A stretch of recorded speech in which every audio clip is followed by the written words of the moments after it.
त्र्यंबकेश्वर भगवान की कथा सुनी होगी तो उसमें आया होगा गौतम ऋषि पर गौ हत्या का दोष लगाया। लगाने वाले कोई दूसरे नहीं थे,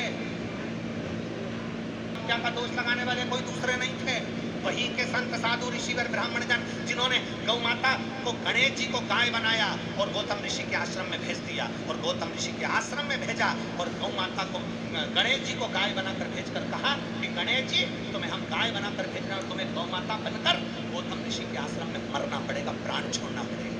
गणेश जी ने कहा ऐसा मत करो, क्यों ऐसा कर रहे हो, बस तुम्हें मरना है गौतम ऋषि के आश्रम में, तुम्हारे प्राण छूटना चाहिए गौतम ऋषि के आश्रम में। और गौतम बाबा के आश्रम में गणेश जी गाय बनकर गए और उनके प्राण छूटे। सारे लोगों ने हाहाकार मचा दिया, ये गौतम ऋषि तो ढोंगी है, इसने ऐसा कर दिया, गौ हत्या का दोष लगा दिया गौतम ऋषि पर। गौतम ऋषि भटकते रहे। तब उनकी धर्म पत्नी ने भगवान ब्रह्मा विष्णु महेश की आराधना करी। तब ब्रह्मा विष्णु महेश 3 शिवलिंग के रूप में प्रकट हो गए और नाम त्र्यंबकेश्वर पड़ गया। तरह का इल्जाम लगा सकते हैं, ईर्षा करने वाले, तुमसे नफरत करने वाले तुम्हारे ऊपर कोई भी इल्जाम लगा सकते हैं, कोई भी उंगली उठा सकते हैं, तैयारी रखिएगा।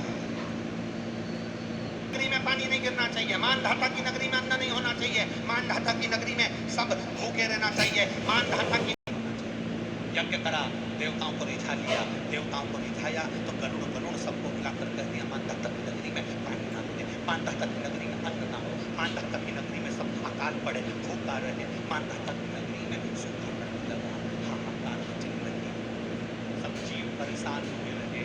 राजा मानधाता के पास मानधाता, ये नगर के लोग कहाँ जाएंगे, ये नगर के लोग कहाँ जाएंगे, किसके सामने जाकर हाथ फैलाएंगे? आप ये अपने निगाहों से नहीं निहारोगे तो कौन निहारेगा? मेरे कागज नहीं करना।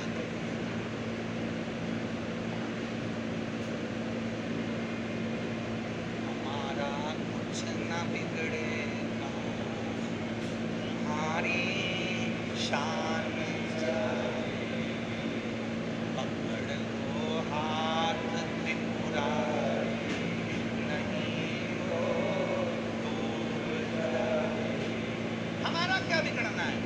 लोग क्या कहेंगे, किसको कहेंगे, थाना किसको कहेंगे कि शंकर का भक्त मानधाता, शिव की उपासना करने वाला मानधाता, शंकर की गर्जना करने वाला मानधाता, और उसकी नगरी सुखी, उसका नगर सुखा।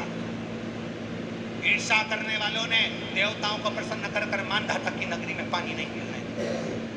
ईर्षा करने वाले कुछ भी कर सकते। आपका विश्वास पक्का रखना, आपका भरोसा पक्का रखना,